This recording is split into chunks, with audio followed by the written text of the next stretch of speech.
Candide, c'est l'optimiste. C'est un beau jeune homme, très de bonne humeur, qui a grandi dans un château. Tout va bien, tout le monde est beau, il n'y a aucun problème, et qui, par force des choses, se retrouve catapulté dans le vrai monde et qui, tout à coup, doit faire face aux pires horreurs de l'humanité et de la nature. Sa vision du monde qu'on lui a inculquée, selon laquelle tout va bien et tout est pour le mieux, va être mise à rude épreuve.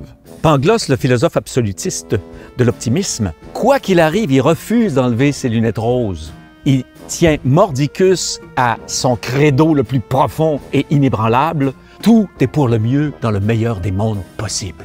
En fait, sur papier, quand on lit Candide, on se dit c'est pas possible de monter ça, il n'y arrivera jamais. Mais Hugo Bélanger, bien sûr, pour qui l'impossible n'existe pas, a pensé à une foule de procédés scéniques qui nous permettent de passer très rapidement d'un continent à un autre, d'une galère en mer à une jungle dans les cités d'or.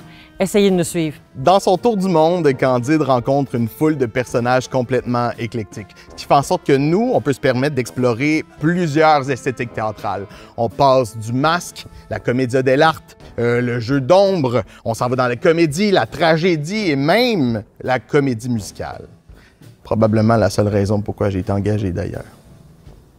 Candide est une pièce extrêmement universelle. Ça critique les vices des privilégiés de ce monde qui choisissent d'ignorer la souffrance des moins privilégiés, qu'on effrite, qu'on blesse, qui cognent à nos portes et qu'on choisit quand même d'ignorer. Alors Voltaire a écrit une satire qui parle malheureusement encore beaucoup de nous. C'est un conte philosophique, mais aussi une aventure complètement déjantée et un hommage au pouvoir et à la force du théâtre. Candide, c'est une folie pure.